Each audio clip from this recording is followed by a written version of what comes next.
don't think up there. If you think, you die. Ladies and gentlemen, thank you so much for tuning in to Nerdy for 30, the podcast where comedian Tim Keck and I talk about nerdy-ish things for 30-ish minutes. And I am so excited. My name is Kevin Bauer, by the way. I am so excited to talk about Top Gun Maverick. I loved this movie so much, it's crazy. They made an 80s movie in 2022. They kept the vibe. They added story. I don't know what more you could possibly want. Tim, what more could you want? Nothing, Kevin. Nothing. Maybe Miles Teller to not be in it, but otherwise, it's a phenomenal film, Kevin. It is everything I expected and more. I had not seen the first Top Gun, and I think that's perfectly okay. I don't think anything was gained or lost by not seeing it. I think it was just... This is just a phenomenal movie, Kevin. I mean, it is. You're right. It's an 80s movie. Most of the flaws in the movie, it's not a perfect movie, but most of the flaws you can really brush off as just either being an homage to the first one or like just an 80s vibe thing, like just a dumb choice they made to like fit in with the 80s vibe. It's so good, Kevin. I actually, after watching this movie, it made me want to watch the original Top Gun. And I did, and it made me like Top Gun Maverick even more.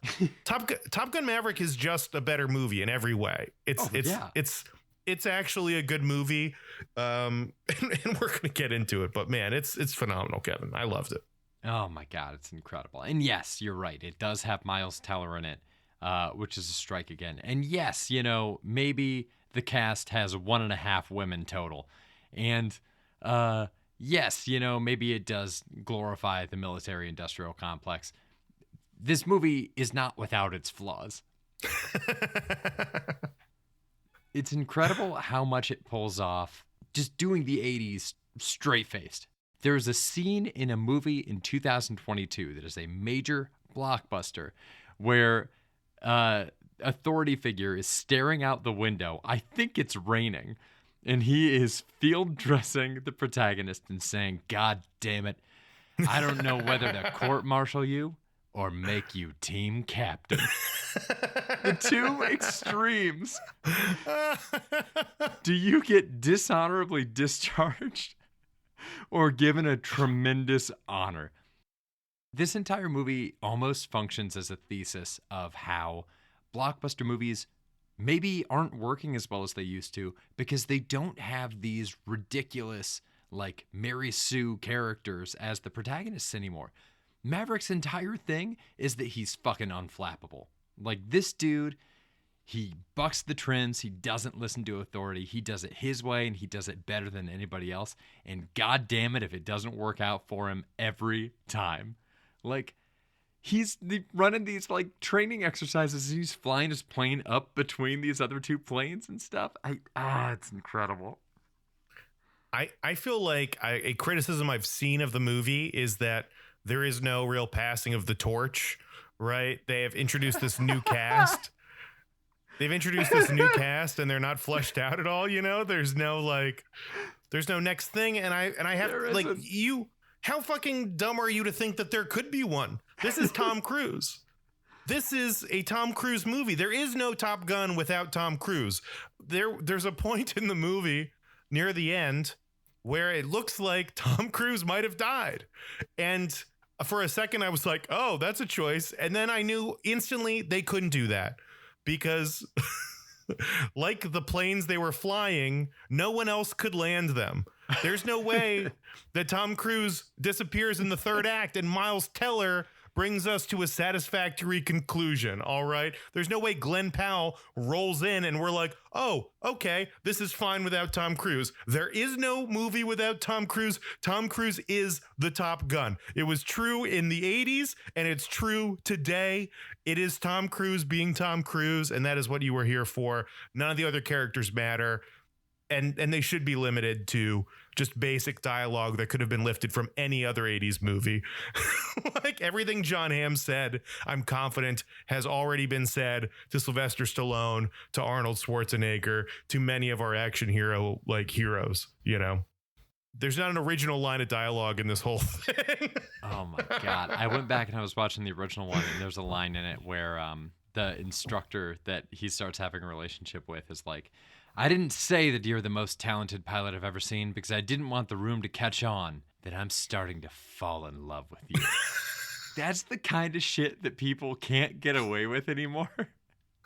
Unless you're like a camp movie, and to see that kind of dialogue making a comeback it feels so good.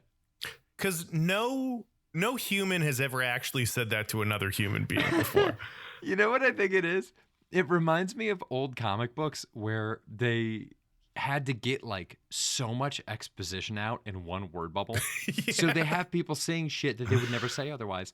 And the original Top Gun is like, I think it's like a 1 hour and 43-minute movie. So yeah, you're getting character development in these weird, bizarre pieces of dialogue because they don't know how else to do it yet. Yeah. It's incredible. I mean, it's why all these monologues are so great. Like everything John Hamm does is like so spot on and just like one dimensional, like bullshit. And it's incredible.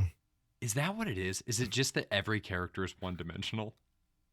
It is. Maybe they're all one dimensional. I mean, this is just like the perfect example of every other character in this only exists in their relationship to Tom Cruise.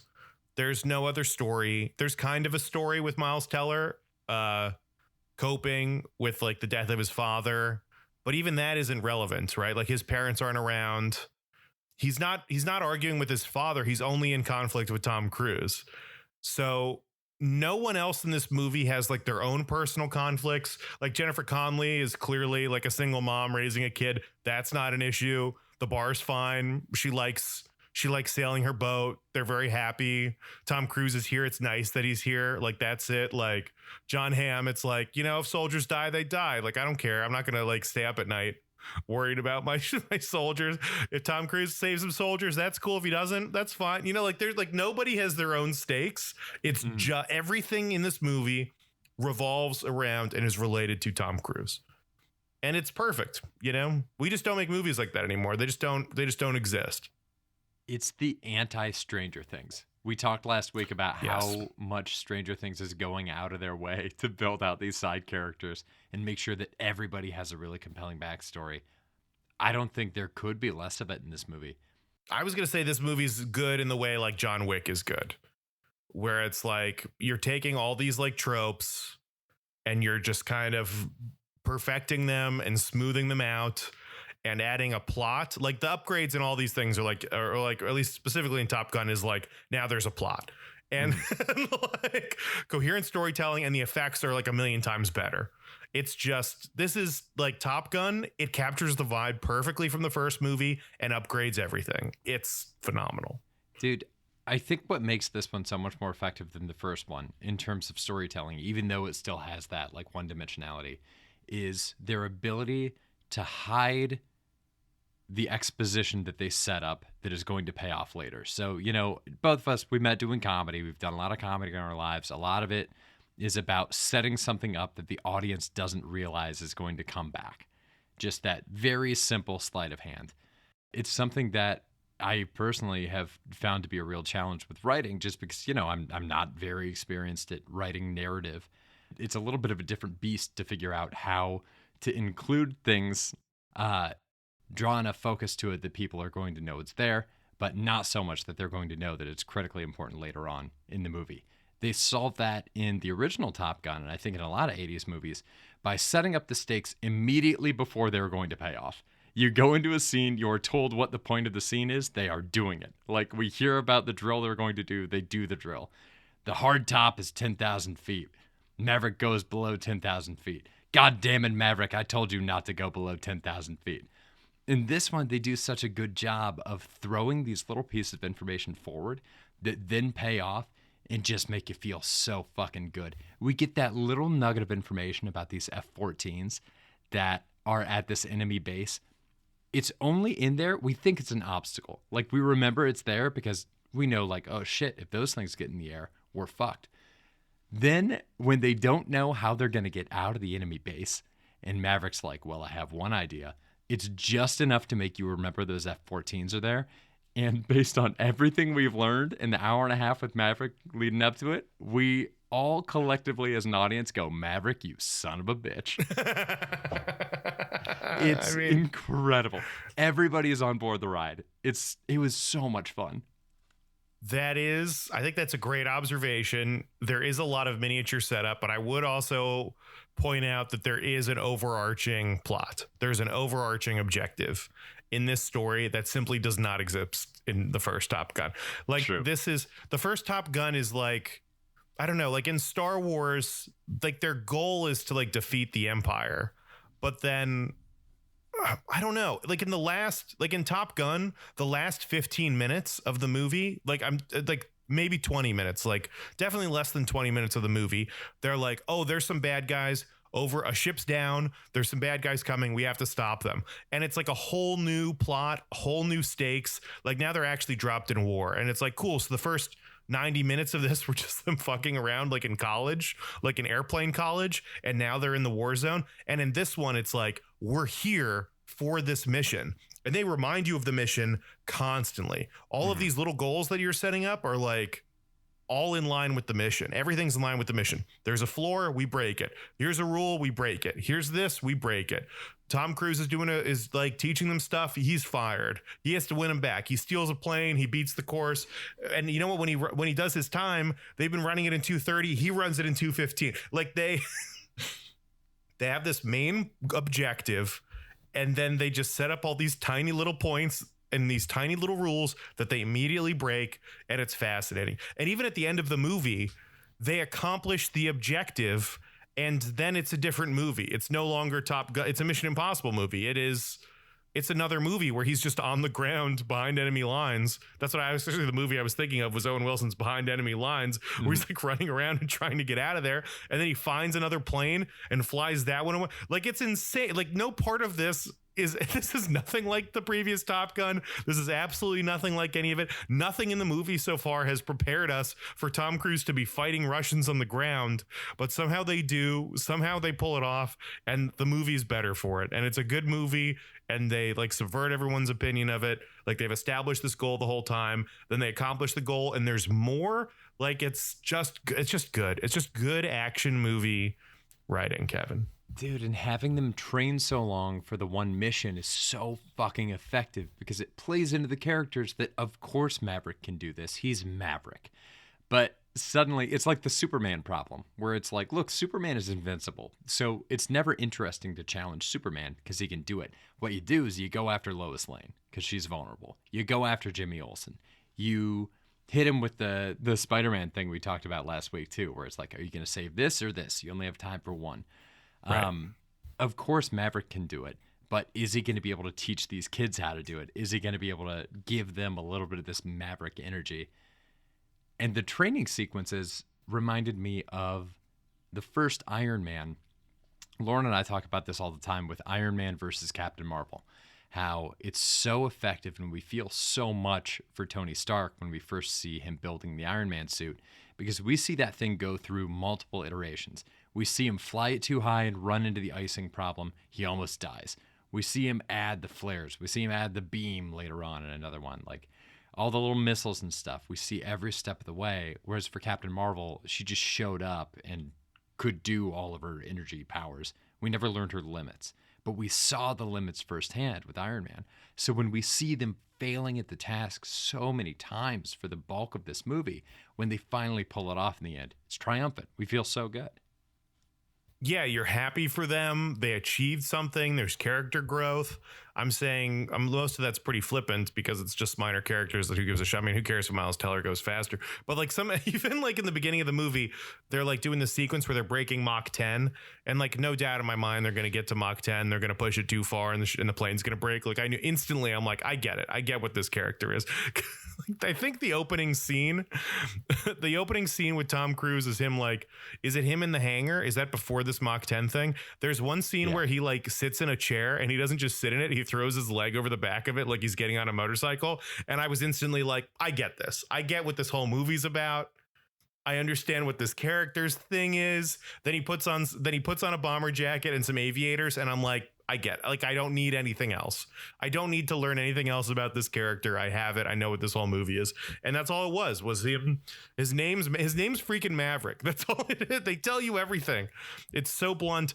And somehow, through the magic of movie making, they make a number on a dashboard exciting.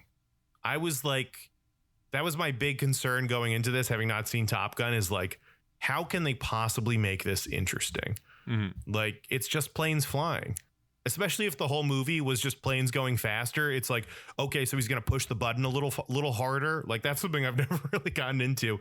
But all this maneuvering, all this Star Wars level like navigation and like target seeking, it's like Fast and the Furious, I guess, where it's like they're just driving cars, but it's still they figure out a way to make it really intense and fascinating. And man, I just dug it, man. It was so good. Well, you got any beefs, Tim? Miles Teller is my biggest beef. I just don't like him. I just want to punch him in the face. I don't know why exactly. I mean, he doesn't touch any of my quadrants for great male actors, right? He's not funny. He's not a good actor. He's not a badass. He just doesn't hit anything. I've also been like fascinated by Tom Cruise. Mm-hmm. Of like, because with my quadrants, it feels like he's like barely touching all of I think maybe badasses. Maybe it's just badass is like what it is. But there's something about Tom Cruise that is undeniable. And as a human being, I'm not a huge fan of him. You know, he kind of sucks. Sure. You know, but on screen, he's undeniable in a way where I'm like, is he a good actor? And it's like, he is kind of at moments, but he just has this extra thing to him. He has it. He has whatever it is. He has it in spades. And maybe it overpowers his lack of acting ability or his height, which he gives up like 3 feet to every other actor on screen. I don't know. Like, what is it about Tom Cruise that makes him so good, Kevin? Can you put your finger on it? No. I mean, I think it's that elusive it, you know? He just has it. There's something about when they put the camera on him, he's just so fun to watch. Some people just have it. In the first one, I remember seeing him as a kid and being like, whatever. And then when he puts the aviators on, his aviator work in this is phenomenal. He like takes them off, puts them on. Him in the jacket with the aviators on the motorcycle. The whole thing just works in a way that it just doesn't for so many other human beings. And I feel like looking at Tom Cruise, it's like, man, anyone should be able to do what you do, but for some reason they don't and they can't. It has to be wrapped up in like micro expressions, right? There have to be things that we're reading from the way that he behaves that we aren't even conscious that we're reading. I'm thinking it's one of those things where like he got so successful so young. You have to just become so comfortable in what you're doing that you don't worry about it at all anymore. He doesn't question whether or not he can do this. And because he tends to play hot shots and people that are cocky, I think that maybe naturally reads. I think it gets gross with people like, I'm just picking Jay Baruchel out of a hat, where it's like, Jay Baruchel is like a pretty, you know, geeky, like scraggly, largely off-putting guy. And then he was in a run of movies in the mid 2000s. And then you see him hosting that like Canadian comedy show and he's strutting in like he's the cock of the walk. And it's just like, dude, Jay Baruchel, this is not you, man. Like, it feels odd to see this guy this far removed from how he naturally reads. And maybe it just works for Tom Cruise. I have to Google Jay Baruchel. I have no idea who that is or what that means. Oh, it's that guy from, She's Out of My League or whatever, that guy. Yeah. Like, oh man, he reminds me exactly of somebody else. Who's the guy that's just like him that is like the exact same person? Oh man. If you say Michael Cera. No, I'm not going to say Michael Cera. I'm picturing him from New Girl. He was like, he was Zooey Deschanel's boyfriend from a thing. And he was like the music teacher or something like that. Oh, Justin Long. Yeah, he's Justin Long. Like I get the two of them mixed up all the time. Jay Baruchel. Yeah, if you're listening to this and you're like, I don't know who Jay Baruchel is, it's like, it's Justin Long pretty much. How to Train Your Dragon, that's him too. Wow. Yeah. Okay. You sent me down a whole rabbit hole, but yeah, I apologize. He I think he's just a charismatic guy because he seems like a weird kind of like shell of a man, like a weird supercomputer who's like in a cult. This is Tom Cruise, that is. Yeah. This is Tom Cruise I'm talking about. He's like if you could build a robot and, radicalize it for an absurd religion, that's what Tom Cruise would be. But somehow he possesses the charisma of John Cena in like the package of like a 4-foot tall man. And it is crazy. I mean, even he has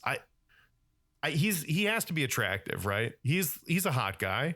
He's got to be. He has such an unusual body. I feel like every time now I've been on a deep dive now with like Jack Reacher, a lot of like more like older like action movie Tom Cruise, and he has like the weirdest torso. He has like he's had old man torso for 2 decades, where it's like kind of just like a straight, it's like railroad tracks, just like hips to shoulders, like there's no V there, and it's like kind of has abs, but he's had old man abs kind of the whole time. Mm-hmm. It's just fascinating, and and it's still like, they're just taking his shirt off whenever they can. They've got a scene where he's just talking to Jennifer Connelly and his shirt's off. And it's like, did they have sex? Did they not have sex? I don't know. But they were really like, well, we can't have them sitting here talking. We have to get Tom Cruise's shirt off. And I don't know. It's crazy. There's even like that football scene where everyone's playing football, like shirtless football in jeans. Yeah. And they show so many shots of Glen Powell. I feel like it was like the Glen Powell sexy hour, because he is beyond ripped. This is an incredibly handsome man. Would love to trade places with. And Miles Teller is like jacked too. And I'm seeing the internet being like, oh yeah, Miles Teller also ripped. It's like, Miles Teller can also go fuck himself. Like, who gives a shit? Glen Powell's the star of this. I'm Hangman all the way, baby. We're talking about Val Kilmer in this one. Iceman cometh again in the Hangman. Let me fire this off. I think you're a thief. Glen Powell is fucking amazing. You want to talk about people that have that natural charisma? Glen Powell incredible. Is so much fun to watch on screen. I'd never seen him in like a villainous role before. I had only ever seen him in Everybody Wants Some, which is a movie that I adore. He is so much fun in that one.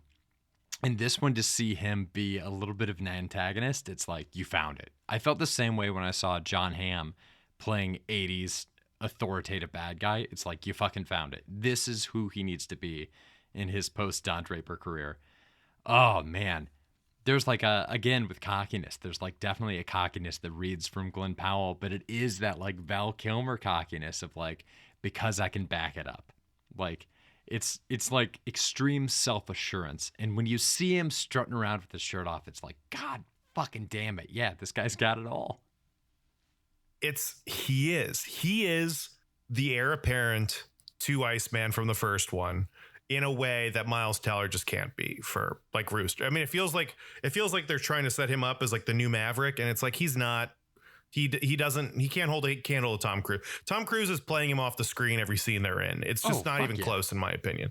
Whereas Glen Powell has the thing, which is like Val Kilmer in the first one is like kind of a dick, but also like way more complex than that. Mm-hmm. He's not like the evil Russian. He's Apollo Creed, right? He's not like, some, nameless entity. He is like a character from Stranger Things, right? Like, he is a dick, and he's like, Maverick, you're reckless, you're awful, but it's because you're dangerous, and I'm following the rules because I'm the best at this. I want my crew to be safe. I want to take care of everybody. Also, when like, Goose dies, he's like there to console him, and he's like, I'm sorry, man, like that sucks, like, whatever. I mean, it's just like, this is like a dimensional character that has heart, and you can tell that Glen Powell, like Hangman, is like a good guy, but he's a dick about it. It's just perfect. He just captures the energy perfect in a way that Miles Teller can't play the effortlessly cool badass. Like, he just can't. He just isn't that guy. Oh, when he comes back at the end of the movie and saves their asses. Yeah. Incredible moment. I was thinking about it too, rewatching the original Top Gun, and the whole thing that they keep pressing Maverick on is he's too selfish. He's not flying for the team out there. He's flying for himself.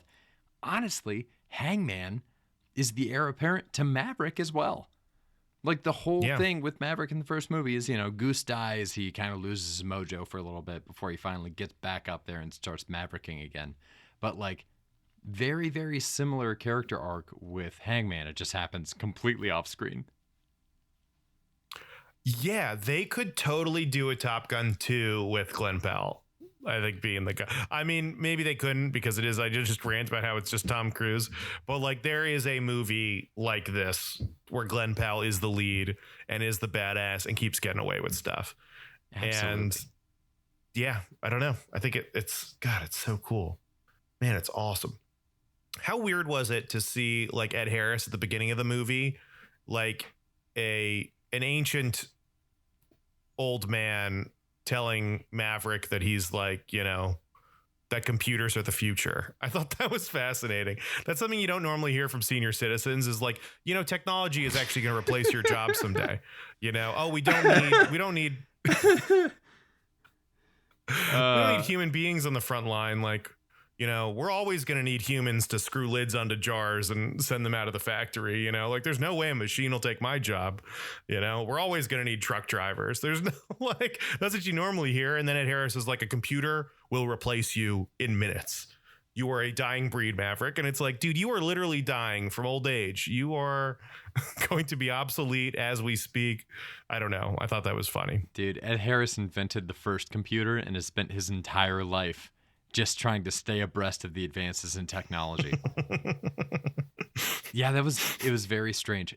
It was the first domino in a string of dominoes for me that had me thinking like, it's kind of weird how old Tom Cruise is in this movie.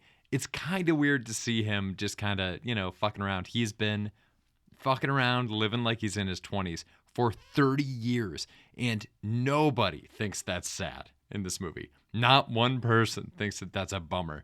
They just kind of respect that he's a road dog. It's weird, man. It's interesting. There's something there. There's something. I don't know. There's depth. He's you get the 60 Duffer years old, Brothers Tom on Cruise. this. I know. And he's still like rolling out at the bar. He's still like playing shirtless ball with the boys. He's taking hits on that beach. He drops 12 feet from that window in that one scene. Like, he's 60 years old jumping out the window because he doesn't want somebody to get busted for hooking up with him. I mean, I don't know. It verged on being an old man wish fulfillment fantasy. I mean, he's got 2 more Mission Impossible movies coming. Like this guy is hit the fountain of youth. You know, he's incredible. Like, I don't know how these actors do it. I mean, I know how they do it. It's money and science, but it's crazy how he's still incredibly compelling. Like, It's wild. You know, He's got to be the most effective marketing that Scientology has. You know, if they say their business should spend about 30% of its budget on marketing, maybe they're just dumping 30% of everything they make into keeping Tom Cruise as healthy as possible. Because every time one of these things comes out, they've got to pick up some Converse. I mean, him and the U.S. Army, right? Probably between the two, he's probably making them more money than anybody else. He's the real bang in the buck. I mean, I heard after the first Top Gun, you know, they would just set up recruiting booths like outside the theater and people would just sign. It was like one of their biggest recruitment tools. Like, it is, the propaganda side of this is fascinating. I don't know how much we need to get into this, but I mean, the Defense Department works with any movie that does this type of thing. If you see U.S. military equipment, including like Marvel and all these other movies, if you see U.S. military equipment in a movie, the U.S. government has like approval over that script. Mm-hmm. So you will never see the U.S. government portrayed in a terrible light. And which is funny to me because it feels like every movie portrays the government as incompetent on some level, right? Mm-hmm. There's always a John Hamm character saying, you know, trying to prevent them from doing the thing that's obviously correct and they should do, you know, but at the same time, it's like, oh, we're fighting a faceless enemy. We're 100% right here. There's no way, you know, like the military is never wrong. Like ultimately we're all good guys. This is all beautiful. Anyone would want to do this. Who wouldn't want to do this? Like, of course you should be in the military. There is this like weird angle here where I'm like, you know, I don't know. It's weird. Like part of me wants to hate this on some level, like wants to hate Tom Cruise and this propaganda machine. And the other level of me is like, man, I want to buy some aviators. I want a bomber jacket. I just want to like cruise around. Can I enlist? Is it too late? Am I too old? Can I be a pilot for the Navy? Apparently glasses are cool. That's something we learned from Bob. Yeah. Hey, man. Yeah. It's never Thought too you had late. perfect vision. This is just, let's just live out the plot of the movie Stripes. Let's enlist right now. Stripes made it look like so much fun. Yeah, it seems like it is. There's one last thing that I want to tell everybody. We're out of time, and it would not be that much fun to have me retell somebody else's story anyway. But you got to look up Kevin Pollak's story about Tom Cruise gifting him a pin. I feel like it says a lot about Tom Cruise as a person. It's a lot of fun to listen to. So just Google Kevin Pollak Tom Cruise pen. It'll come up. It's a fun 10 minutes. Yeah. Kevin, are we wrapping this up? I think we're wrapping it up. Let's hit the outro music. Kevin, what's your call sign? Oh, that is another thing that we have not stopped talking about since we saw this movie. I've thought about a lot of them. I want to lock it in. Gemini. Gemini's fun. Tim, what's your call sign? I saw Encore on a restaurant awning, and I like Encore. I feel like that's great. Ugh, Encore is so good. It's my favorite one. This might be the first thing that gets us an email. What listener is your call sign? Let us know. Send us an email, nerdy430@gmail.com. We will definitely read them on a future episode. We'll do a whole fucking episode on it. We've read all of them so far. You know what? Also, I'll extend this real quick. If you want a call sign, email us. We'll give you a fucking call sign. We've got a list. Oh, we have so many. Like 300 of these. Call signs are the best part. Thank you so much for listening. Stay nerdy, everybody. Stay nerdy. Bye. Bye.